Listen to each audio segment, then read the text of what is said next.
রাজনীতিতে এই হচ্ছেটা কি? মানে বঙ্গ রাজনীতিতে বন্ধুরা হচ্ছেটা কি? আমি তো দেখেই অবাক। এমনটাও কি হতে পারে? এ কি ভূতের মুখে রাম নাম? হ্যাঁ, এতদিন আমরা গল্প কথায় সাহিত্যে শুনেছি প্রবাদে যে ভূতের মুখে রাম নাম। এবার বঙ্গ রাজনীতিতেই তো ভূতের মুখে রাম নাম শুনছি। একেবারে বঙ্গ রাজনীতির যেটা চেনা ছবি, সেই ছবি কি তাহলে বদলে যেতে চলেছে, নাকি এর পেছনে রয়েছে অন্য কোনো দল বদলের সমীকরণ? কেন বলছি বন্ধুরা, পুরো ভিডিওটি দেখুন, তারপর আপনাদের কমেন্ট অবশ্যই গুরুত্বপূর্ণ, সেটা কিন্তু করতেই হবে, মাস্ট। এবার আসি যে প্রসঙ্গে কথা বলছি। দেখুন, রাজনীতিতে সৌজন্য থাকবে, শালীনতা থাকবে, রাজনীতির ময়দানে একে অপরের বিরোধিতা থাকবে, কিন্তু ভাষা, স্ট্র্যাটেজি সমস্ত কিছুতে বাহ্যিকভাবে শালীনতা থাকবে। এটাই তো রাজনীতি, সমৃদ্ধ রাজনীতি, সুস্থ রাজনীতির পরিচয়। কিন্তু না, বঙ্গ রাজনীতিতে বরাবর এর 180 ডিগ্রি উল্টো হয়। তা সে শালীনতার মাত্রা ছাড়ানো বলুন, ভাষা সন্ত্রাস বলুন, পারলে একে অপরের কলার ধরে বিধানসভায় মারামারি বলুন, বা প্রচার অভিযানে আমরা দেখেছি ভোটের আগে যদি দুটো দলের মিছিল মুখোমুখি হয়ে যায় সেখানে একবারে রণক্ষেত্র বলুন।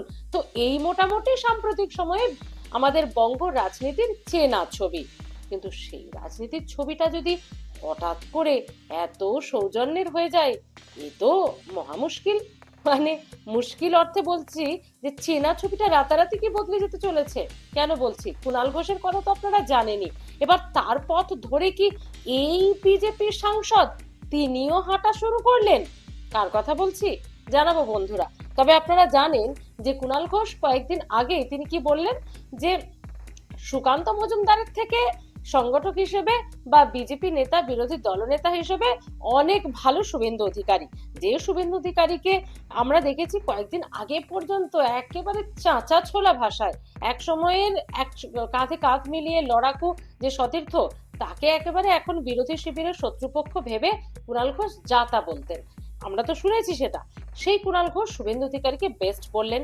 এদিকে আবার অভিষেক বন্দ্যোপাধ্যায়কে এই বিজেপি সাংসদ বলছেন যে তিনি একেবারে নিউ জেনারেশনের ছেলে, দারুণ কাজ করছেন। তা অভিষেক বন্দ্যোপাধ্যায় যে ভালো কাজ করছে এখন অনেকেই সেটা মানেন। তো এই কথাতেই তিনি থেমে থাকেননি, তিনি এও বলেছেন যে তার যে কাজ করার স্ট্র্যাটেজি, তার যে স্টাইল অসাধারণ, আর বুড়ো ঘোড়াদের এবার একটু বিশ্রাম নেওয়া দরকার। অভিষেক তরুণ ছেলে, একেবারে তরুণ নেতা, ওর কাজ করার ধরনই আলাদা, দারুণ কাজ করছে। তো বন্ধুরা, এই কথার পেছনে কারণটা কি? আসলে আপনারা ভাবছেন এটা কে বলেছে, কি ব্যাপার বলেছেন, এটা কে অবশ্যই জানাচ্ছি, তার বক্তব্য তার মুখ থেকেই শুনবেন। কিন্তু দাঁড়ান দাঁড়ান, প্রসঙ্গটা এখানেই তো শেষ হয়ে যাচ্ছে না, আমি জানাবো অবশ্যই কে বলেছেন। কিছুদিন আগেও যখন লোকসভা নির্বাচনের প্রচার হলো তখন মতুয়া ধাম মানে ঠাকুর বাড়িতে গিয়েছিলেন অভিষেক বন্দ্যোপাধ্যায়। রণক্ষেত্র অবস্থা তৈরি হয়ে গিয়েছিল। একেবারে মতুয়া ধামের সদর মূল গেট, সদর দরজা বন্ধ করে দেওয়া, সে একে অপরকে চাচা ছোলা ভাষায় আক্রমণ করা। অভিষেক বন্দ্যোপাধ্যায় বললেন যে আমি চাইলে এই সমস্ত কিছু একেবারে ভেঙে দিয়ে, মানে বাধা, যে সমস্ত ব্যারিকেড বাধা রাখা হচ্ছে, দরজা বন্ধ করে দেওয়া হচ্ছে, বাধা টপকে বা বাধা ভেঙে দিয়ে আমি এগিয়ে যেতে পারি। কিন্তু না, তৃণমূল সেটা করে না। আর আমি ঠাকুর বাড়ি, মতুয়া ধাম সেটা করার জায়গাও নয়, তাই আমি সেটা করব না। অপরদিকে আবার শান্তনু ঠাকুর তিনিও বললেন, গুন্ডা নিয়ে এখানে রাজনীতি করতে আসবেন না, মানুষকে মেরে হসপিটালে ভর্তি করার মতো পরিস্থিতি তৈরি করবেন না এখানে। এটা মতুয়া বাড়ি, মতুয়া ধাম, এটা এখানে করবেন না। বাংলার মানুষ জানে যে কি পরিস্থিতি হচ্ছে না হচ্ছে, এবং এখান থেকেই তার শেষের কাউন্টডাউন শুরু হয়ে যাবে। আরো অনেক কিছু বক্তব্য ছিল তাদের। তো এইরকম যখন বক্তব্য, তার কয়েক মাসের মধ্যেই সেই শান্তনু ঠাকুর কিনা বললেন অভিষেক বন্দ্যোপাধ্যায় তরুণ নিউ জেনারেশনের ছেলে, একেবারে তরুণ নেতা, দারুণ কাজ করছে, দারুণ। অভিষেক নতুন জেনারেশনের ছেলে, অনেক বেশি চৌখস, অনেক বেশি এক্সপার্ট। আমি মনে করি যে যারা বুড়ো ঘোড়া তাদের রেস্ট নেওয়া উচিত। যাদের দ্বারা সরকার চলছে না, যাদের দ্বারা কিছু চলছে না, তাদের রেখে লাভ কি আছে? নতুন জেনারেশনকে আগে বাড়িয়ে দিতে হবে। আমাদের জেনে ভালো লাগলো যে ভেতরে ভাঙনটা খুব ডিপভাবে হয়েছে। তাই এই হেন উলট পুরাণের কারণটা কি বলুন তো? কুণাল ঘোষ দুদিন আগে বলছেন শুভেন্দু অধিকারী খুব ভালো সংগঠক, মমতা বন্দ্যোপাধ্যায় স্কুলিং না, তাই তার তার মধ্যে ছোঁয়া আছে। তো সেটা শুনে অবশ্য সুকান্ত মজুমদার বেজায় চটেছিলেন। আর শুভেন্দু অধিকারীও বললেন যে আমার কারো সার্টিফিকেট লাগবে না। তো কুণাল ঘোষের এই বক্তব্যের কারণ আমরা ঠিক বুঝলাম না। আবার এরই মধ্যে দেখা গেছে শান্তনু ঠাকুর বিজেপির সাংসদ শুধু না, তিনি একজন কেন্দ্রীয় জাহাজ প্রতিমন্ত্রীও, এবং তার মুখে অভিষেক বন্দ্যোপাধ্যায়ের মানে কিছুদিন এ যাবৎকালে আপনারা শান্তনু ঠাকুরকে বিজেপির কোন অ্যাক্টিভিটিসে দেখেছেন বলুন তো? না, আমি হলপ করে বলতে পারি, যদি খুব ভুল না করি তেমন ভাবে দেখা যায়নি।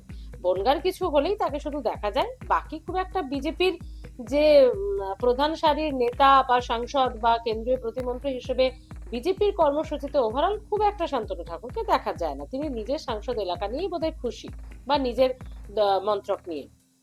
কিন্তু সেই শান্তনু ঠাকুরের হঠাৎ করে অভিষেক বন্দনা, এটা কি কেন্দ্রীয় নেতৃত্ব ভালো করে নেবে? বঙ্গ ব্রিগেড, বিশেষ করে শুভেন্দু অধিকারী, নাকি তলে তলে অন্য বিষয়? কি বিষয় বলছি? কিছুদিন আগে থেকে শোনা যাচ্ছে না অভিষেক বন্দ্যোপাধ্যায় দরজা খুললে নাকি লোক নেওয়ার জায়গা ধরবে না। বিজেপির এমন বিধায়ক সাংসদরা তলে তলে নাকি সবাই অনেকাংশেই, সবাই বলবো না, অনেকাংশেই বিজেপির এই নেতারা, সাংসদ, বিধায়করা অনেকাংশেই তারা অভিষেক বন্দ্যোপাধ্যায়ের সঙ্গে যোগাযোগ করছে, দাদা আমাকে দলে নিয়ে নাও, আমরা আর থাকতে পারছি না, এরকম এরকম বক্তব্য শুনছিলেন তো? এটা নিয়ে আমিও ভিডিও করেছিলাম। তো সত্যি কি এবার সেই লাইনে তিনিও আছেন? মানে আমরা সেটা বলছি না অবশ্যই, মানে এটা সম্ভাবনার কথা একটা উঠে আসছে, এটা জল্পনার কথা, সে তো ভবিষ্যতেই বোঝা যাবে। আর রাজনীতিতে দেখুন সব সম্ভব তো বটেই, আর বঙ্গ রাজনীতিতে তো সবই সম্ভব আমার মনে হয়।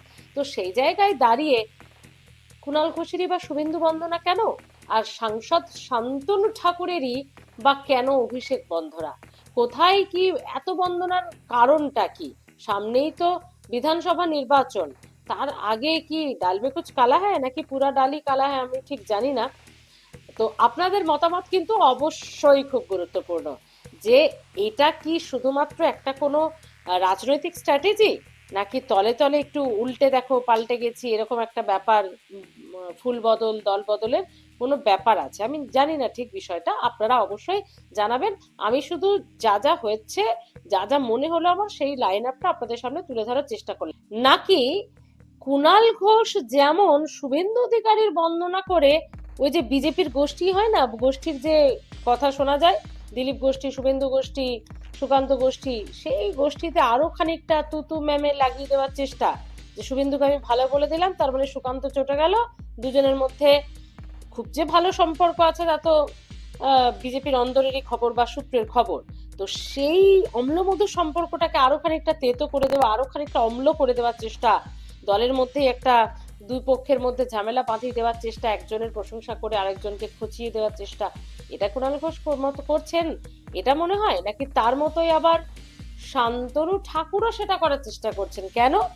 এই তো কিছুদিন যাবতই শোনা যাচ্ছে যে তৃণমূলের অন্তরে নাকি একটা মমতা বন্দ্যোপাধ্যায় লবি, একটা অভিষেক লবি, একটা প্রবীণ লবি, একটা নবীন লবি, একটা আদি লবি, একটা নব্য লবি। নাকি শান্তনু ঠাকুর অভিষেক দারুণ ছেলে, নিউ জেনারেশনের ছেলে, দারুণ কাজ করছে, ওর কাজ করার স্ট্র্যাটেজি আলাদা। এই যে সেবাশ্রয়, যেখানে বলা হচ্ছে যে একটা এত বড় স্বাস্থ্য শিবির তিনি তৈরি করে দিলেন। দেখুন স্বাস্থ্যটা তো দুটো সরকারের আন্ডারে, একটা কেন্দ্র একটা রাজ্য। তো রাজ্যের স্বাস্থ্য পরিষেবা যেখানে, সেখানে এত অভিযোগ উঠছে, এত এই আরজিকর কাণ্ড, সেখানে আরজিকর কাণ্ডের পাশাপাশি অনেক দুর্নীতির অভিযোগ একটা স্বাস্থ্যক্ষেত্রে উঠে আসছে, সেই জায়গায় দাঁড়িয়ে সেবাশ্রয় দিয়ে কি একটা অন্য ইমেজ তুলে ধরলো অভিষেক বন্দ্যোপাধ্যায়, প্যারালালি রাজ্য সরকারকে একদম চ্যালেঞ্জের মতো করে। এটা অনেকেই মনে করছেন বিতর্কিত একটা আলোচিত বিষয় এটা রাজ্যের এখন। আর যদিও তিনি খুব ভালো কাজ করছেন, এটা তার সংসদীয় এলাকার লোকজনই বলছেন, মানে ডায়মন্ড হারবারে। তো এইটাকে আরো খানিকটা শান্তনু ঠাকুরের চাগিয়ে দেওয়া, যে ঘরের মধ্যে একটা বিবাদ তৈরি করে দাও। এমনি সেবাশ্রয় করে একটা অলরেডি বিতর্কিত বিষয়, ভালো কাজ করলেও কিন্তু একটা বিতর্ক উঠেছে, নাকি সেটাকেই খানিকটা চাগিয়ে দেওয়ার চেষ্টা, যে অভিষেক ভালো কাজ করছে, বুড়ো ঘোড়াদের এবার একটু রেস্ট নেওয়ার, অবসর নেওয়ার সময়। কাকে বলার চেষ্টা করলেন? যিনি 60, 65, 70 পেরিয়ে বয়সের বিভিন্ন সময় প্রমাণ দিচ্ছেন তাকে, বা তার গোত্রীয় আদিদের? নাকি তিনিই বদল করতে চাইছেন ফুল, মানে শান্তনু ঠাকুরই বদল করতে চাইছেন ফুল? তো পুরো বিষয়টা আপনাদের সামনে তুলে ধরলাম। অবশ্যই আপনারা আপনাদের মতামত জানাবেন বন্ধুরা, জানাতে কিন্তু ভুলবেন না। একটা কথা মনে রাখবেন, বঙ্গ রাজনীতিতে সবই সম্ভব। ভালো থাকবেন।